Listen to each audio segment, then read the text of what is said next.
ఓం ఆత్మీయులారా, శ్రీమద్ భగవద్గీత అర్జున విషాద యోగము ప్రథమ అధ్యాయము 36 శ్లోకాల పర్యంతం తెలుసుకున్నాము.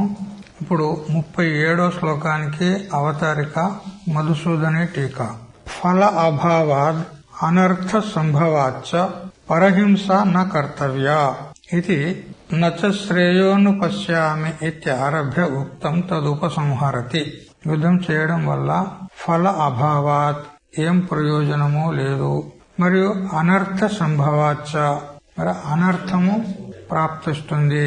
అందువల్ల పరహింస నా కర్తవ్య, ఇతరులను హింసించుట చంపుట ఇది చేయకూడదు అని నచ శ్రేయోనుపశ్యామి హత్వా స్వజనమాహవే అని 31వ శ్లోకం నుంచి ఈ 37వ శ్లోకంతో ఉపసంహారం చేస్తున్నాడు.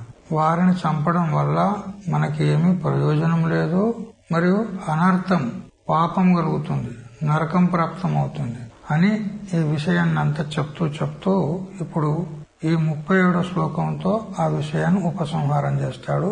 38 నుంచి మరి వేరే విషయం శ్లోకం చదవాలి. తస్మాన్నర్హా వయం హంతుం ధార్తరాష్ట్రాన్ స్వబాంధవాన్ స్వజనం హి కథం హత్వా సుఖినః స్యామ మాధవ. చెప్పదలుచుకున్నటువంటి విషయాన్ని ఉపసంహారం చేసేటప్పుడు తస్మాత్ అంటారు. చెప్పదలుచుకున్న విషయాన్ని అంతా చెప్పి దాని సారం చెప్తూ దాన్ని ఉపసంహారం చేసేటప్పుడు తస్మాత్ అంటే అందువలన, అంటే ఇదివరకు మనం చెప్పుకున్నాం ఏమీ ప్రయోజనం ఏమీ లేదు, మరియు అనర్థం ప్రాప్తమవుతుంది.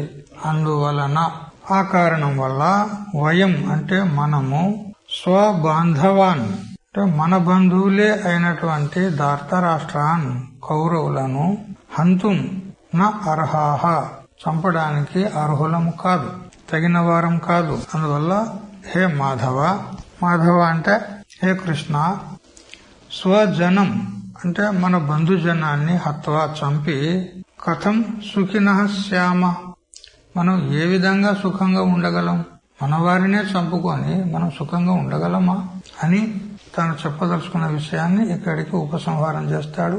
తర్వాత మళ్లీ దాని మీద శంక వస్తే దాన్ని ప్రకారాంతరం చేత మళ్లీ చెప్తాడు. మధుసూదని అదృష్ట ఫల అభావ అనర్థ సంభవ చ తచ్చబ్దేన పరామృశ్యతే. శ్లోకంలో తస్మాత్ అన్నాడు అంటే అందువలన, అంటే అందువలన అంటే ఎందువలన అంటే అదృష్ట ఫల అభావ, అదృష్ట ఫలము ఏమీ లేదు. అదృష్ట ఫలం అంటే పరలోక గతి లేదు మనకు. మరియు అనర్థ సంభవాచ అనర్థం ప్రాప్తమవుతుంది. పాపం ప్రాప్తమైతే ఇక పరలోకాలు ఎలా ప్రాప్తమవుతాయి, అధోలోకాలు ప్రాప్తమైతాయి, నరకం ప్రాప్తమవుతుంది. ఏం ప్రయోజనం లేదు. కాబట్టి మనము యుద్ధం చేయుటకు తగిన వారము కాదు అని ఆ తస్మాత్ అనే తత్శబ్దం చెప్తుంది. తస్మాత్ అనేది తత్శబ్దం యొక్క పంచమి ఏకవచనం. దృష్ట సుఖ అభావం ఆహా, అదృష్ట ఫలమైతే లేదు, స్వర్గాదులైతే ప్రాప్తం కాదు, పాపం ప్రాప్తమైతే నరకాదులే ప్రాప్తమైతే అని చెప్పి ఇప్పుడు దృష్ట సుఖం కూడా లేదు. ఈ లోక సంబంధమైన దృష్ట సుఖము అంటే రాజ్య భోగాల చేత కలిగేటువంటి సౌఖ్యం అది కూడా లేదు. ఎందుకనంటే స్వజనం హి కథం హత్వా సుఖినః శ్యామ మాధవ, మన స్వజనులనే చంపుకొని మన ఏం సుఖంగా ఉండగలం. అందుకని ఈ దృష్ట సుఖము లేదు, అదృష్ట సుఖము లేదు. ఈ యుద్ధంలో ఏ ప్రయోజనం లేదు, ఉల్టా అనర్థమే ప్రాప్తమవుతుంది. అందుకని ఈ యుద్ధము నా కర్తవ్య చేయదగింది కాదు అని చెప్పినాడు. శ్లోకంలో మాధవ అన్నాడు, కృష్ణుడిని సంబోధిస్తూ మాధవ అన్నాడు. మాధవ అంటే మా అంటే లక్ష్మీదేవి, ధవ అంటే పతి, లక్ష్మీదేవి యొక్క పతి మాధవుడు. అయితే లక్ష్మి అనేది ఐశ్వర్యానికి చిహ్నం. లక్ష్మి అంటే ఐశ్వర్యానికి సంపదలకు చిహ్నం. అందుకని లక్ష్మీపతిత్వాత్ నా అలక్ష్మీకే కర్మని ప్రవర్తయితుం అర్హసి ఇది భావ. లక్ష్మీదేవి యొక్క పతి ఉండి అలక్ష్మిని నాకు ప్రాప్తం చేయడానికి నువ్వు ప్రోత్సహిస్తున్నావు. అలక్ష్మి అంటే దరిద్రం కదా. మనోళ్ళని చంపుకొని మనమేం సుఖపడేది ఉన్నది. అందుకని నువ్వు లక్ష్మీపతి ఉండి అలక్ష్మి యందు నేను ప్రవృత్తి చేస్తున్నావు.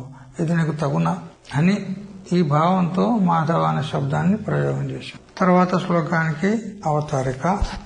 కథం తర్హి పరేషాం కులక్షయే స్వజన హింసాయాం చ ప్రవృత్తి తత్రాహ.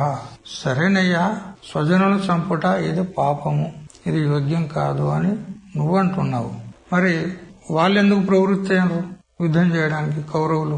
వాళ్లకు నువ్వేమైతావు? స్వజనుడే అవుతావు కదా. వాళ్ళు నీకు స్వజనుడు అన్నప్పుడు వాళ్లకు నువ్వు స్వజనుడే అవుతావు. పరాయి వాళ్ళైతే కాదు, అంత మనోళ్లే. మరి స్వజనుని చంపితే పాపం వస్తుందని నువ్వు యుద్ధం నుంచి విరమించుకుంటాను అంటున్నావు. మరి వాళ్ళు స్వజనుని చంపడానికి ఎందుకు ప్రవృత్తి అన్నారు? మరి వాళ్ళు ప్రవృత్తి అనరా అంటే మరి నువ్వు కూడా ప్రవృత్తి కావచ్చు కదా అని ఈ విధంగా శంక ప్రాప్తమైతే దానికి సమాధానం చెప్తున్నాడు అర్జునుడు. యద్యపి అని అంటూ అయినా కూడా అంటాడు. యద్యపి అంటే అయినా కూడా. శ్లోకం చదవండి. యద్యప్యేతేన పశ్యంతి లోభోపహత చేతసః కులక్షయకృతం దోషం మిత్రద్రోహే చ పాతకం. హే కృష్ణ, యద్యపి అయినా కూడా, హే జనార్దన, ఓ కృష్ణ, ఏతే అంటే వీళ్ళు, ఈ కౌరవులు దుర్యోధనాదులు ఎవరైతే ఉన్నారో వారు లోభోపహత చేతసః, లోభము చేత చేతస్సు ఉపహతమైపోయింది. అంటే లోభం చేత కొట్టబడింది. లోభానికి వాళ్ళు వశగతులైపోయినారు. రాజ్య లోభం, ఇంకేం లోభం? ఇప్పుడు ఎవరైనా ఏదైనా పాపానికి తలపడుతున్నారు అని అంటే ఎందుకు? పాపకా బాపు కోన్ హై బతావ్. లోభం ఉంటేనే ఇక వాడు ఎందుకైనా తెగించి పాపం చేయడానికి సిద్ధమవుతాడు. ఇప్పుడు మరి వీళ్ళు యుద్ధం నందు స్వజనులను చంపడానికి కూడా సిద్ధమై వచ్చినారంటే దాని వెనక ఏం కారణం? లోభం. మా స్వామీజీ ఒక దృష్టాంతం చెప్పాడు ఇదే ప్రసంగంలో. పాపకా బాపు కోన్ హై అంటే లోభం. ఆ విషయంలో దృష్టాంతం చెప్పాడు. ఇట్లే ఒక బ్రాహ్మణుడు తన పరిజనులతోని తన శిష్యులతోని అడిగిందంట, పాపకా బాప్ కోన్ హై బతావ్ అంటే వాళ్ళేం చెప్పలే. ఇక అప్పుడు ఈ విషయము ఒక వేశ్యకు తెలిసింది. ఈయనే పాపకా బాప్ కోన్ హై అని అడిగింది కదా, అతనికి సమాధానం కావాలి కదా, ఈయనకి సమాధానం చెప్తా అనుకున్నది ఆ వేశ్య. అనుకొని పూలు పండ్లు తీసుకొని మంచి వినయంతో ఆ బ్రాహ్మణుని దగ్గరకు వచ్చి, మహాత్మా బ్రాహ్మణుడు అంటే భూదేవతలు, వాళ్ళు భూమిపై ఉన్నటువంటి దేవతలు బ్రాహ్మణులు అంటే. బ్రాహ్మణో భూసురోత్తమ, బ్రాహ్మణులు అంటే భూమి మీద ఉన్నటువంటి దేవతలు వాళ్ళు. అందుకని నువ్వు దేవతతో సమానం కాబట్టి నా చిన్న ఈ భేట్, నా ఉపహారం స్వీకరించండి అని ఆ పూలు పండ్లు అక్కడ పెట్టి ఒక 100 రూపాయలు అక్కడ పెట్టింది. 100 రూపాయలు కూడా పెట్టింది. పెట్టినాక బ్రాహ్మణుడికి మంచిగా అనిపించింది. 100 రూపాయలు వచ్చింది అనుకున్న తర్వాత అప్పుడు ఆ అమ్మగారు అంది, స్వామీజీ మీరు ఒకసారి మా గృహంలో మీ పాదాలు పెడితే మా జన్మ ధన్యమైపోతుంది అని అంది. అంటే ఆమె ఇక్కడికి వచ్చి 100 రూపాయలు పెట్టింది, ఇంటికి పోతే ఎన్ని పెడతాడు కదా అనుకున్నాడు. సరే అమ్మా వస్తా అన్నాడు. మరి ఇప్పుడు వేసే ఇంటికి బ్రాహ్మణుడు పోతే ఏమనుకుంటారు లోకం? అయితే నిండా కప్పుకొని చాటుకు ముఖం కప్పుకొని మెల్లగా వేసే ఇంటికి పోయిండు. వేసే ఇంటికి పోయిన తర్వాత ఆమె మంచిగా ఆదరపూర్వకంగా లోనికి తీసుకున్నది, కాళ్ళు కడిగింది, కూర్చుండబెట్టింది, పాదపూజ చేసింది. పాదపూజ చేసిన తర్వాత మళ్ళా 200 రూపాయలు పెట్టింది. మళ్ళా స్వామీజీ మీరు అన్యతా భావించకపోతే మా ఇంట్లో ప్రసాదం తీసుకుంటే మా జన్మ ధన్యం అవుతుంది అని అంటే, ఎవరైతే చూస్తలేరు కదా, ఎవరైతే చూస్తలేరు తింటే ఏమైతుంది అనుకున్నాడు. అంత ప్రసాదం కూడా తీసుకున్నాడు. ఇట్లా స్వామీజీ మీరు ఇట్లా రోజు వచ్చి మా ఇల్లుని పావనం చేయాలి, మమ్మల్ని పావనం చేయాలంటే తప్పకుండా వస్తామ్మా, తప్పకుండా వస్తాం అన్నాడు. రోజు వస్తుంటే 200, 300, 400, 500 ఇట్లా ఆమె లక్షణాలు పెడుతూ ఉంది. ఇక ఆమె ఇల్లును చూసినాడు, అంతా వైభవంగా ఉంది, మస్తు ఆస్తి ఉంది, ఆమెకు కూతురు ఉంది. అయితే ఒకనాడు ఏమంటాడంటే, చూడు మాకు ఒక కుమారుడు ఉన్నాడు, నీకు ఒక కూతురు కూడా ఉంది, మరి నీకు సమ్మతి ఉంటే మా కుమారునికి మీ కూతురుని మేము చేసుకుంటాం అని అంటే అప్పుడు అన్నది, హే బ్రాహ్మణోత్తమ, ఇదంతా నేను ఎందుకు చేసినా నీకు తెలుసా? నువ్వు పాపకా బాప్ కోనని అడిగినావా లేదా? దానికి సమాధానం చెప్పడానికి ఇదంతా నాటకం ఆడినా నేను. నువ్వు ఎంతకు దిగజారినవు చూడు, లోభానికి వశమై. నువ్వు బ్రాహ్మణుడై ఉండి వేశ్యలతో అసలు మాట్లాడవచ్చా? మాట్లాడకూడదు. నువ్వు మాట్లాడినావు, నేను ఇచ్చిన దక్షిణాలు తీసుకున్నావు, నా ఇంటికి కూడా వచ్చినావు, నా ఇంట్లో భోజనం కూడా చేసినావు, చివరికి నా కూతుర్ని నువ్వు సంబంధానికి నా కొడుకు వివాహం చేసుకుంటాను అంటున్నావు. ఎంతకు దిగజారినావు, ఎందుకు తెలుసా? అప్పుడు వానికి కళ్ళు తెరుచుకున్నాయి. అబ్బా, లోభం ఎంత పనిచేసింది అంటే, బ్రాహ్మణుడై ఉండి కూడా తన యొక్క ధర్మాన్ని విస్మరించి పాపానికి ఒడిగట్టుకున్నాడా లేదా? పాపం చూడు, పాపానికి బాపు ఎవరు అంటే లోభం. అట్లా ఈ దుర్యోధనాదులు స్వజనులైనటువంటి మనల్ని చంపి కూడా వాళ్ళు విజయాన్ని పొందడానికి ఇచ్చగిస్తున్నారంటే దాని వెనుక కారణం ఏదంటే లోభోపహత చేతసః. ఈ లోభం చేత చేతస్సు వాళ్ళ బుద్ధి ఉపహతమైపోయింది, కొట్టబడింది, భ్రష్టమైపోయింది వాళ్ళ బుద్ధి. అందువల్ల వాళ్ళు యుద్ధం చేయడానికి వస్తున్నారు. స్వజనుని చంపైనా గాని మేము రాజ్యాన్ని పొందుతామని. మరి వారికి ఈ విషయం కూడా తెలియదు. ఈ యుద్ధం లోపల మన పరివారం అంతా చనిపోతే కులం భ్రష్టమైపోతుంది కదా. వీళ్ళంతా ఎవరు? మన వాళ్ళే. మరి కులం ఏమైతే నష్టమైపోతుంది. కులక్షయ కృతం దోషం, కులక్షయం వల్ల కలిగేటువంటి దోషాన్ని వాళ్ళు తెలియజాలకున్నారు. మరియు మిత్రద్రోహేచ పాతకం, మిత్రద్రోహం వల్ల కలిగేటువంటి పాతకాన్ని కూడా వాళ్ళు తెలియకున్నారు. అందుకని వాళ్ళు మొదలే పాపాత్ములు. పాపం చేయడానికి వెనక ముందు ఆడరు వాళ్ళు. వాళ్ళు చేస్తే చేసుకొని, పాపం చేస్తే పాపానికి వాళ్ళు పాత్రులైతే కాని మనం ఎందుకు చెయ్యాలి ఆ పాపము అంటాడు. దీనికి మధుసూదనే టీకా, లోభోపహత బుద్ధిత్వాత్ తేషాం కులక్షయాది నిమిత్త దోష ప్రతి సంధాన అభావాత్ ప్రవృత్తి సంభవతి ఇత్యర్థః. వాళ్ళు లోభం చేత కొట్టబోయినటువంటి చేతస్కులు కాబట్టి, వాళ్ళ బుద్ధి లోభం చేత భ్రష్టమైంది కాబట్టి వాళ్ళు కులక్షయాది నిమిత్తంగా కలిగేటువంటి దోషాన్ని వాళ్ళు తెలియజాలకున్నారు.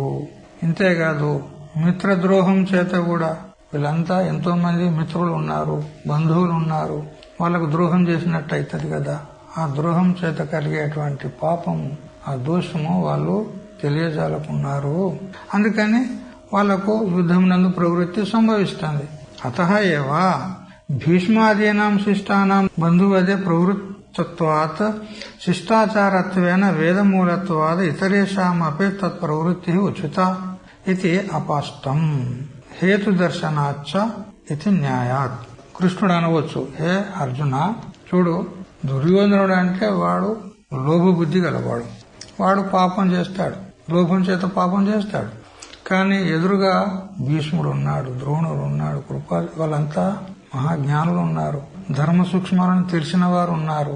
మరి వారు కూడా యుద్ధానికి వచ్చిండ్రంటే యుద్ధము ఇది ధర్మం అనే వచ్చినారు కదా. అధర్మం ఎట్లయితుంది? వాళ్ళకి తెలియదా? వేదవేత్తలు ఉన్నారు, ధర్మపరాయణులు ఉన్నారు. మరి వాళ్ళు కూడా యుద్ధానికి వచ్చి నిలబడ్డారంటే వాళ్ళకి తెలియదా? ఇది ధర్మం అనే వచ్చిండ్రు కదా. ఒకవేళ పాపం అని తెలిస్తే వాళ్ళు యుద్ధానికి వస్తురా? రాకుండా. అందువల్ల ఈ యుద్ధము ధర్మసమ్మతమే, ఇది ధర్మయుక్తమే ఉంది. అందుకని అర్జున యుద్ధం చెయ్యి అని అనేక రకాలుగా ప్రోత్సహిస్తున్నాడు అర్జునుడిని. ఇక్కడ ఇదంతా నాటకమంతా ఆడేదంతా కృష్ణుడే. వాళ్ళందరినీ ప్రేరేపించి వాళ్ళని యుద్ధం చేయడానికి వివశులను చేసి యుద్ధం ప్రారంభం చేసింది కూడా ఈ కృష్ణుడే. ఈ నాటకం అంతా ఆడింది చూడు. ఇప్పుడు శత్రువులతో యుద్ధం చేయడానికి మొట్టమొదలు రాజు యుద్ధంలో ప్రవేశించాడు. మొదలు సైన్యాన్ని తోలుతాడు, మంత్రిని, సేనాధిపతులను తోలుతాడు. ఒకవేళ వాళ్లతోని సాధ్యం కాకపోతే అప్పుడు రాజు వస్తాడు.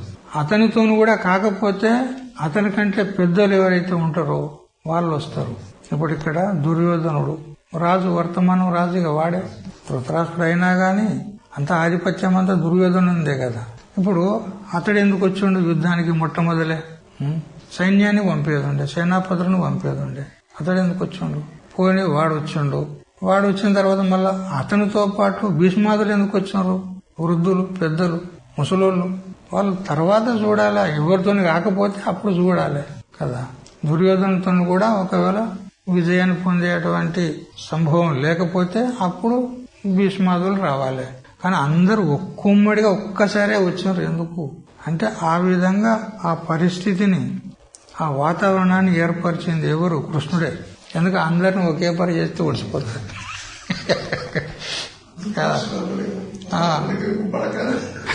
బడకాయించండి అందరినీ. అందరు ఒకే పని వచ్చినారు. చూడు, ఇట్లా రాకూడదు. యుద్ధ నీతి కాదు ఇది. ఇప్పుడు రావణాసురుడు మనం రామాయణ యుద్ధంలో మనం తెలుసుకోవాలి. ఒక్కొక్కరిని పంపించాడు. ఒక్కొక్కరిని మొదలు వచ్చేవాడు భంగపడ్డాడు. మొట్టమొదటి నాడు వచ్చిండు వాడు. వచ్చి భంగపడిపోయిండు. పోయిన తర్వాత అందరు అంటారు ఇది రాజనీతి కాదు, రాజు పోవాల్సిన అవసరమే ఉన్నది మొట్టమొదటి ఆవేశం లోపల. అప్పుడు ఇక వాడు కూర్చుకొని ఇక ఒక్కొక్కరిని పంపించాడు. అందరు పోయిన తర్వాత లాస్ట్కి వచ్చిండు. ఇది యుద్ధనీతి. కానీ ఇక్కడ అట్లా కాలే, అందరు ఒకేపారు వచ్చినారు మొత్తం. కృష్ణుడు ఎందుకంటే అతని అవతార విశేషం యొక్క ముఖ్య కర్తవ్యం ఏంది? ధర్మాన్ని స్థాపించేది, అధర్మాన్ని నాశనం చేసేది. వీళ్ళందరినీ ఒకేసారి మడత పెడితే అయిపోతుంది అనుకున్నాడు. అందరిని బడకాయించండి, అట్లా పురికొల్పిండు అందరినీ. వాళ్ళు వివసులయ్యి యుద్ధంలో వచ్చేటట్టు చేసిండు. అయితే ఇక్కడ కృష్ణుడు అర్జునుతో అంటున్నాడు, చూడు, దుర్యోధనుడైతే వాడు పాపిష్టి, వానికి వివేకం లేదు, లోభం చేత వాని బుద్ధి భ్రష్టమైపోయింది. కానీ భీష్మ ద్రోణాదులు వాళ్ళైతే వివేకులు ఉన్నారు, ధర్మపరాయణులు ఉన్నారు. మరి వాళ్ళు యుద్ధంలోకి వచ్చారంటే ఇది ధర్మయుద్ధం కాదంటావా? ధర్మయుద్ధమే. వాళ్ళకి తెలియదా ఇది పాపం అని తెలిస్తే వాళ్ళు వస్తారా యుద్ధానికి? వాళ్ళు వచ్చిండ్రంటే ఇది ధర్మయుద్ధమే, అందుకని నువ్వు యుద్ధం చెయ్యి అని అంటే అది సరి అయింది కాదు అంటాడు. ఇక్కడ ఒక ప్రమాణం ఇస్తున్నాడు. జైమిని దర్శనం, పూర్వమీమాంస శాస్త్రకర్త జైమిని ఆచార్యులు. ఆయనే 1వ అధ్యాయం 3వ పాదం 4వ సూత్రంలో చెప్తాడు. హేతు దర్శనాచ్చ అన్నాడు. ఇది న్యాయం అంటే అధికరణానికి న్యాయ అంటారు. ఆ న్యాయంలో, ఆ అధికరణంలో ఒక సూత్రం ఉంది, హేతు దర్శనాచ్చ అని. ఒక యజ్ఞం ఉంది. ఆ యజ్ఞంలో, ఆ యజ్ఞం దగ్గర వస్త్రము పరిచి దాని మీద అన్ని వస్తువులు పెట్టుకుంటారు కదా, ఆ యజ్ఞానికి సంబంధించిన వస్తువులు పెట్టుకుంటారు కదా. ఆ వస్త్రము యజ్ఞం పూర్తి అయిన తర్వాత అది పురోహితుడు తీసుకుపోవాలి. అంతేకాదు దాని చుట్టూ కలశాలు పెడతారు. ఆ కలశాలు అన్ని రాగి పాత్రలు. అక్కడ ఏమేమి సామాన్లు ఉంటాయి అన్నీ పురోహితునికే. అయితే ఆ కర్మ శాస్త్రోక్తంగానే ఉంది, సరిగ్గానే చేశాడు. కానీ ఆ వస్త్రము పురోహితునికి ఎలాగో పోతుందని చెప్పి ఆ పురోహితునిలో లోభము ఏర్పడి ఏం చేశాడంటే, ఎట్లాగో వస్త్రం అయితే నాకే వస్తుంది కదా, నాకు ధోతి లేదు, అందుకని వస్త్రం చోట ఒక ధోతి తెమ్మంట. లోభం చేత వస్త్రం ఎంత, ఏదో 1 మీటరు సరిపోతుంది అంతే. అక్కడ శాస్త్రం విధానం చేసింది అంతే. కానీ లోభం చేత ఒక పెద్ద ధోతి తెమ్మంట నేను అని చెప్పి ధోతి తెప్పించుకొని ఆ ధోతిని అక్కడ పరిచి వస్త్రాలని, ఆ వస్తువులని దాని మీద పెట్టి యజ్ఞం పూర్తయిన తర్వాత వాడు ధోతి తీసుకుని పోయిండు. ఇది శాస్త్ర విరుద్ధం. ఏడ చెప్పలే అంత పెద్ద ధోతి ఆడబెట్టమని. అది లోభం చేత చేసిండు ఆ పని. అందుకని అక్కడ లోభము అక్కడ మిశ్రితమైంది ఆ కర్మలో. అందుకని ఆ లోభం చేత మిశ్రితమైనందువలన అది ధర్మం కాదు, అధర్మం అయిపోయింది. యజమానికి లాభం లేదు, పురోహితునికి కూడా ఏమీ పుణ్యం లేదు. ఇట్లయితే ధర్మం చాలా సూక్ష్మం ఉన్నది కర్మల లోపల. ఏ మాత్రం కూడా ఎత్కించేది కూడా శాస్త్రం చెప్పిన దానికి తేడా కావద్దు. దాని ఆ యజ్ఞ మండపం కూడా ఎంత బై ఎంత వేయాలి, దాని మాపు ఉంటది. ఏ యజ్ఞానికి ఎంత చేయాలి, అది ఏ ఆకారంలో తయారు చేయాలి, దానిలో ఏమేమి ద్రవ్యాలు పడతాయి, అన్ని సరిగ్గా ఉండాలి. తక్కైనా అధర్మమే, ఎక్కైనా అధర్మమే. ఇప్పుడు లోభం చేత వీడు 1 మీటర్ జాగాల దోతిని మొత్తమే తీసుకొని పోయిండు, అది అధర్మంలో గణన అవుతుంది అని జైమిని ఆచార్యులు చెప్పాడు. అందువల్ల భీష్మ ద్రోణాలు ధర్మపరాయణులు ఉన్నారు సరే, కానీ అక్కడ ఈ దుర్యోధను యొక్క లోభం మిక్స్ అయింది కదా, లోభం మిశ్రితమైంది. వీరు కూడా వానికి పుష్టినిస్తూ వచ్చినారు. ఆ పాపాత్మునికి సపోర్ట్ ఇస్తే వీళ్ళు కూడా ఏమైపోతారు, వీళ్ళు కూడా పాపాత్ములే అయిపోతారు. అందుకని ఇది ధర్మయుద్ధం కాదు, లోభం చేత మిశ్రితమైంది. భీష్మాచార్యుడు, ద్రోణాచార్య శిష్టులే ఉండొచ్చు, కానీ పాపానికి వాళ్ళు పుష్టినిస్తున్నారు కాబట్టి వాళ్ళు చేసేది కూడా అది పుణ్యం కాదు, ధర్మం కాదు, పాపమే అది కూడా అని ఈ విధంగా అర్జునుడు కృష్ణునికి సమాధానం చెప్పిండు. అందుకని తత్రహి లోభాది హేతు దర్శనే వేదమూలత్వం నా కల్పితే ఇది స్థాపితం. అయితే ధర్మం అనేది వేదంలోనే చెప్పింది, క్షత్రువునికి యుద్ధం చేసేది ఇది ధర్మం ఉంది అని వేదమూలకం ఉంది.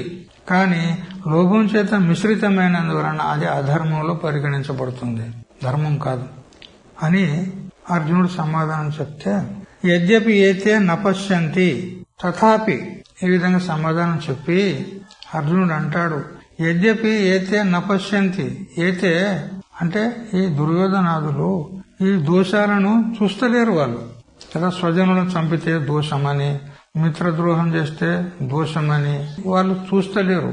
మరి కులక్షయం అయిపోతుంది, దానివల్ల కూడా దోషం ప్రాప్తం అవుతుంది.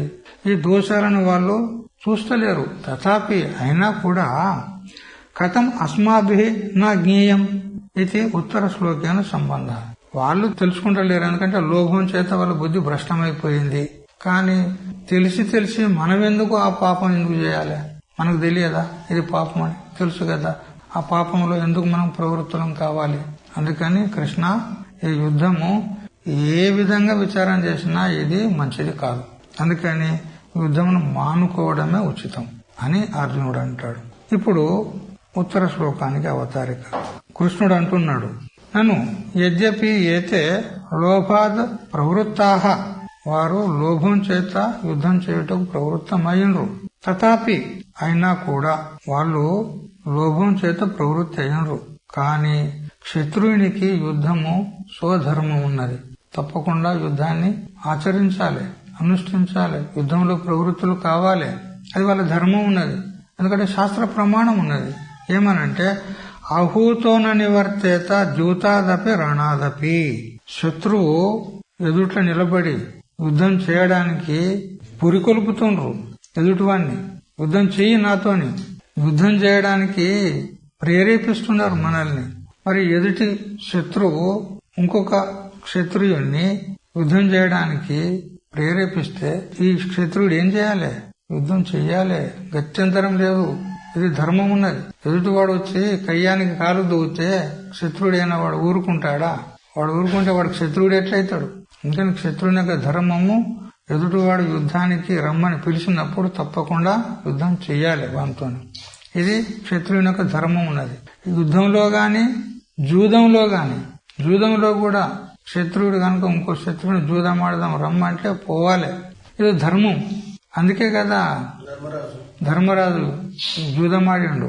జూదంలో గాని యుద్ధంలో గాని మరొక క్షత్రియుడు ఇంకో క్షత్రియుణ్ణి పిలిచినప్పుడు, పురికొలిపినప్పుడు, కాలు దువ్వినప్పుడు తప్పకుండా ఈ క్షత్రియుడు ఊరక ఉండరాదు, వానితో యుద్ధం చెయ్యాలి, జూదమాడమంటే జూదమాడాలి. ఇది క్షత్రియ ధర్మం ఉన్నది. మరి నీ ధర్మాన్ని ఎట్లా ఉల్లంఘిస్తావు నువ్వు? ఎందుకంటే ఎదురుగా వచ్చి నిలబడ్డాడు కదా దుర్యోధనుడు యుద్ధం చేయమని, మరి నువ్వెట్లా విరమించుకుంటావు? నీ క్షత్రియ ధర్మం కాదు ఇది, యుద్ధం చెయ్యి అని ప్రమాణం ఇచ్చినాడు. మరియు విజితం క్షత్రియస్య ఇత్యాదిభి, మరి ఎదుటి క్షత్రియుణ్ణి గెలిచిన తర్వాత వాని ఆస్తి పాస్తి రాజ్యం భోగాలు అన్ని కూడా ఎవడైతే గెలుస్తాడో అవి వానియే. ఒకవేళ ఓడిపోయిన వానికి దయదలిచి ఇస్తే తప్ప మొత్తం వాని ఎస్టేట్, వాని రాజ్యం భోగాలు అన్ని కూడా గెలిచిన వానియే. అందుకని నువ్వు గెలిచి రాజ్య భోగాలను అనుభవించు అని. క్షత్రియస యుద్ధం ధర్మ, అందుకని క్షత్రునికి యుద్ధము ధర్మమే. మరియు యుద్ధార్చితం చ ధర్మ్యం ధనం ఇది ధర్మశాస్త్రే నిశ్చయాత్ భవతాంచ తైః ఆహూతత్వాత్ యుద్ధే ప్రవృత్తి ఉచితా ఏవ ఇది శంకయా ఆహ. మరి యుద్ధంలో గెలిచినటువంటి సంపత్తి రాజ్యభోగాలు ఏవైతే ఉన్నాయో అవి కూడా గెలిచిన వాడు అనుభవించేది ధర్మం ఉన్నది, అది ధర్మోచితమే. అందువల్ల నువ్వు యుద్ధం చెయ్యి, రాజ్యభోగాలు అనుభవించు. అందుకు ధర్మశాస్త్రం చెప్తుంది. అయితే ధర్మశాస్త్రం చెప్తే చెప్పని గాని దుర్యోధనతో నేనెందుకు యుద్ధం చేయాలంటే, దుర్యోధనుడు నిన్ను కవ్విస్తున్నాడు. నిన్ను ప్రేరేపిస్తున్నాడు యుద్ధం చేయడానికి. వచ్చి నిలబడ్డాడు, చూస్తలేవా? అందుకని యుద్ధంలో ఎవడైతే శత్రువు నిన్ను కవ్వించి యుద్ధం చేయడానికి ప్రేరేపిస్తాడో వాటితో యుద్ధం చేయాలనేటువంటి ధర్మశాస్త్రం ఉంది. కాబట్టి ఇప్పుడు దుర్యోధనుడు కూడా వచ్చి నీ ఎదుట నిలబడి నిన్ను సవాల్ చేస్తున్నాడు. చెయ్యి, యుద్ధం చెయ్యి అంటున్నాడు. మరి చెయ్యి, క్షత్రియుడు కదా, చెయ్యి, యుద్ధం చెయ్యి అని ఈ విధంగా కృష్ణుడు అంటాడేమో అని ముందు శ్లోకాన్ని ప్రవృత్తం చేస్తున్నాడు అర్జునుడు. శ్లోకం: కథం నజ్ఞేయమస్మాభిః పాపాదస్మాన్ నివర్తితుం కులక్షయకృతం దోషం ప్రపశ్యద్భిర్జనార్దన. హే జనార్దన అని సంబోధిస్తూ కులక్షయకృతం, కులక్షయం వల్ల కలిగేటువంటి దోషం ఏదైతే ఉందో అది తెలిసినటువంటి మన చేత, చూస్తూ ఉన్నటువంటి మన చేత అస్మాభిః అస్మాత్ పాపాత్ ఈ పాపం నుండి నివర్తితం అంటే వెనుకకు మరటుటకు కథం నజ్ఞేయం ఎందుకు తెలియబడకూడదు, ఎందుకు ఉపసంహరించుకోకూడదు? మనకు తెలుసు కదా ఈ యుద్ధం ఏదైతే ఉందో, ఈ హింసాకాండ ఏదైతే ఉందో ఇది అధర్మం ఉన్నది, పాపానికి హేతు ఉన్నది, దీనిలో ఏం ప్రయోజనం లేదు, కులక్షయం అవుతుంది, అనేక పాపాలు ఎదురవుతాయి అని మనం తెలిసి కూడా ఎందుకు విరమించుకోకూడదు? వెనుకంజ ఎందుకు వేయకూడదు? యుద్ధానికి ఎందుకు ప్రవృత్తులం కావాలి? మనకు తెలుసు కదా, తెలిసి పాపం చేయడానికి మనం ఎందుకు ప్రవృత్తులం కావాలి అని అర్జునుడు అంటాడు. అస్మాత్ శ్లోకంలో పాపాద్ అస్మాన్ నివర్తితుం అస్మాత్ శబ్దం ఉంది. అస్మాత్ పాపాత్ అంటే బంధువద ఫలక యుద్ధ రూపాత్ ఈ పాపం నుండి మనం ఎందుకు వైదొలగకూడదు అన్నాడు అర్జునుడు. ఈ పాపం అంటే ఏ పాపం అంటే బంధువద ఫలక యుద్ధ రూపాత్, మన స్వజనులను చంపడము ఇది పాపం. అందుకని ఆ పాపం నుంచి మనము నివృత్తులం కావాలి గాని ప్రవృత్తులము కాకూడదు అని చెప్పినాడు. దాని తాత్పర్యం ఏంది? అయమర్థ శ్రేయ సాధనతా జ్ఞానం హి ప్రవర్తకం. చూడు, ఏ కార్యం నందైనా గాని ప్రవృత్తులు అవుతారంటే దానిలో ఫలమును చూసి ప్రవృత్తులు అవుతారు. దానివల్ల మనకు శ్రేయస్సు కలుగుతుందా, మన మేలు కలుగుతుందా అని ఫలమును చూసి దానిలో ప్రవృత్తులు అవుతారు. అంటే ప్రవృత్తి అవుటకు ఫలము సాధనం ఉన్నది. జగద్గురు శంకరాచార్యుల వారు కూడా సర్వవేదాంత సిద్ధాంత సార సంగ్రహంలో 11వ శ్లోకంలో చెప్తాడు, ప్రయోజనం అనుద్దిశ్య నా మందోపి ప్రవర్తతే ప్రయోజనం సంప్రవృత్తే కారణం ఫల లక్షణం అన్నాడు.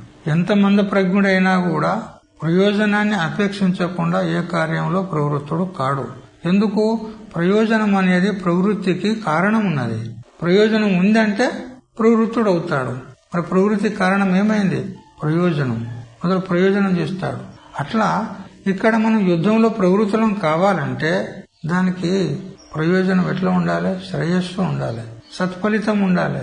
మరి ఇక్కడ ఆ ప్రయోజనం లేదే.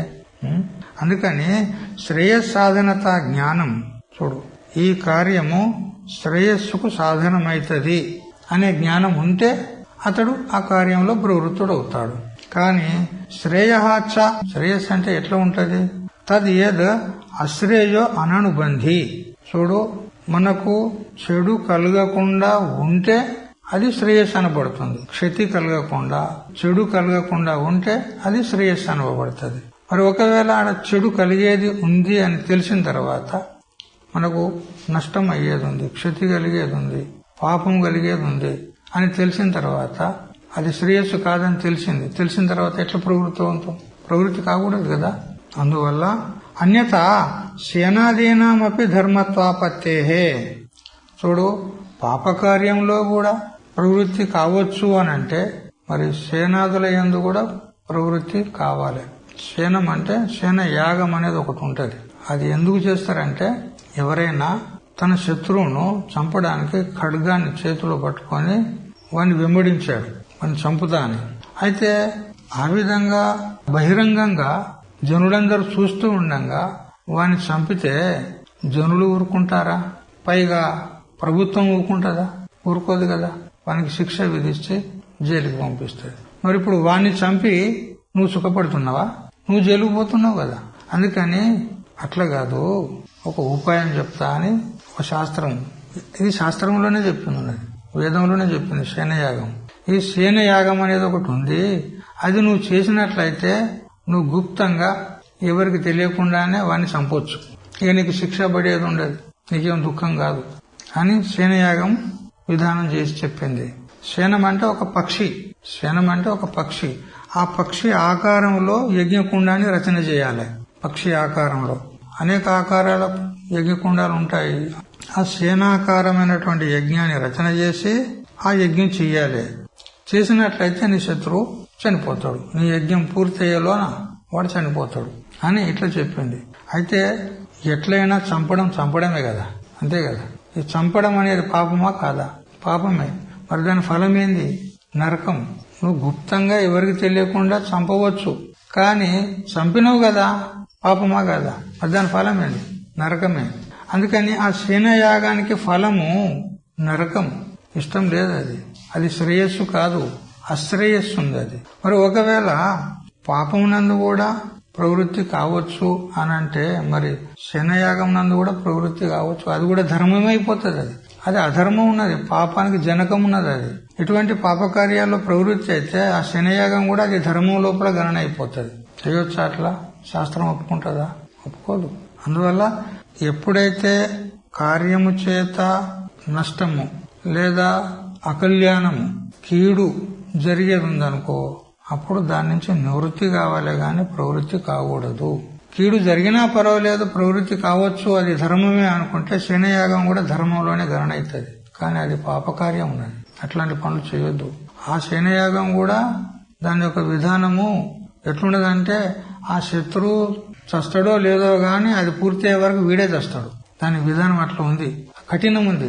అనుష్ఠానం చేయాలి, జపం చేయాలి, కఠినంగా విధానం చేసింది. అందుకని ఆ శయనయాగం అయ్యే లోపు వీనికి ఆ శత్రువు పట్ల ఉన్నటువంటి ద్వేషము పూర్తిగా ఉడిగిపోతుంది.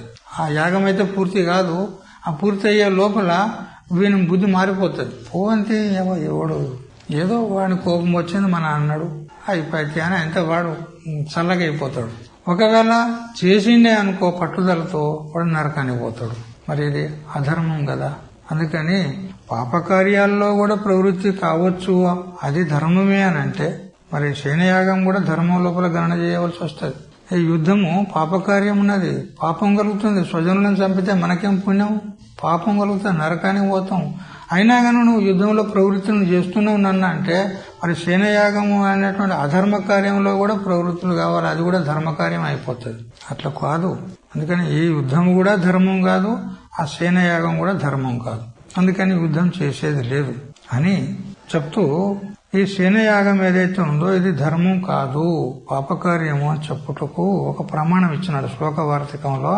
జైమిని సూత్రాల మీద శాబర స్వామి అని ఒక మహాత్ముడు భాష్యం రాసిండు. ఎట్లా బ్రహ్మసూత్రాలకు శంకరాచార్యుడు భాష్యం రాసిండో, జైమిని ఆచార్యులు రాసినటువంటి పూర్వమీమాంసా శాస్త్రానికి శాబర స్వామి భాష్యం రాస్తే మరియు దానిపైన కుమారుల భట్టు వార్తికాలు రాశాడు. ఆయన అంటాడు, చూడు, ఏ కర్మకైతే ఫలము అనిష్టమైంది ఉంటుందో, దాని ద్వారా కలిగేటువంటి ఫలము అనిష్టమైంది ఉంటుందో అది ధర్మముగా పరిగణింపబడదు అని శ్లోకం రాస్తున్నాడు. ఫలతోపి చ యత్ కర్మ నానార్థేనానుబధ్యతే కేవల ప్రీతి హేతుత్వాత్ తద్ధర్మ ఇది కథ్యతే. ఏ కర్మ అయితే ఫల దృష్టితోని చూసినట్లయితే అది అనర్థయుక్తంగా ఉండదు, అంటే ఏ కర్మ యొక్క ఫలము అనర్థానికి హేతువు కాదు, అటువంటి కర్మ ప్రీతికి హేతువు గనక ఉన్నట్లయితే, అనర్థం కలగకుండా చేసేవానికి ప్రీతి హేతు ఉన్నట్లయితే, అంటే చేసేవానికి ఇష్టసాధ్యం గనక ఉన్నట్లయితే, అంటే మంచి ఫలం దొరికినట్లయితే అది ధర్మం అనబడుతుంది. ఒకవేళ ఫలము అనర్థానికి దారి తీసిందనుకో, పాపానికి హేతు అయిందనుకో, అది ధర్మం అనపడదు అని ఈ విధంగా నిర్ణయం చేసినాడు. కాబట్టి ఇక్కడ తతః చ అశ్రేయో అనుబంధితయా శాస్త్ర ప్రతిపాదితః అపి సేనాదౌ ఇవ అస్మిన్ యుద్ధే అపి నా అస్మాకం ప్రవృత్తి ఉచిత ఇది. అందుకని అశ్రేయ అనుబంధితయ, ఏది అకల్యాణానికి హేతు ఉంటుందో అది శాస్త్ర ప్రతిపాదితమైనప్పటికీ కూడా అది ధర్మం అనబడదు. శాస్త్రంలో చెప్పింది సేనయాగం, వేదంలోనే చెప్పింది సేనయాగాన్ని, కానీ దాని ఫలము అకల్యాణానికి హేతు అవుతుంది, అనర్థానికి హేతు అవుతుంది. అందుకని సేనయాగము అది ధర్మంలో గణింపబడదు. అదే విధంగా ఈ యుద్ధం యొక్క ఫలము కూడా ఏమున్నది? పాపమే కదా, అకల్యాణం అవుతుంది, నరకానికి హేతు అవుతుంది. అందుకని ఈ యుద్ధం యొక్క ఫలం కూడా అది అనిష్టం ఉన్నది కాబట్టి, ఇది ప్రీతికరమైనటువంటిది కాదు కాబట్టి ఇది కూడా ధర్మం కాదు, అధర్మమే, పాపమే.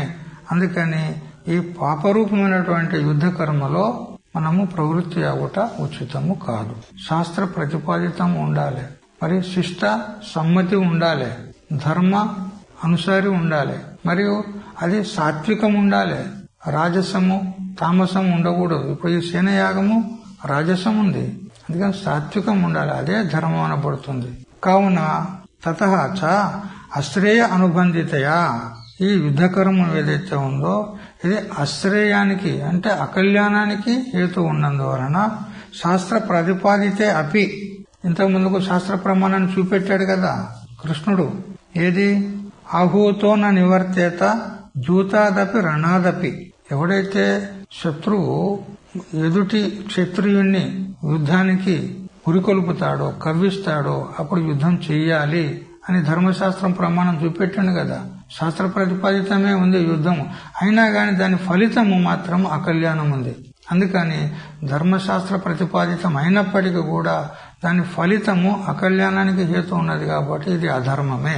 అందుకని యుద్ధం కూడా అధర్మమే అంటాడు. శాస్త్ర ప్రతిపాదితే అపి సేనాదవ్ ఇవ, సేనయాగం మొదలు ఏవైతే ఉన్నాయో అవి శాస్త్ర ప్రతిపాదితంలో ఉన్నాయి, కానీ దాని ఫలము అకల్యాణము, అశ్రేయస్సు, కీడు జరుగుతుంది దానివల్ల. అందుకని అది అధర్మమే.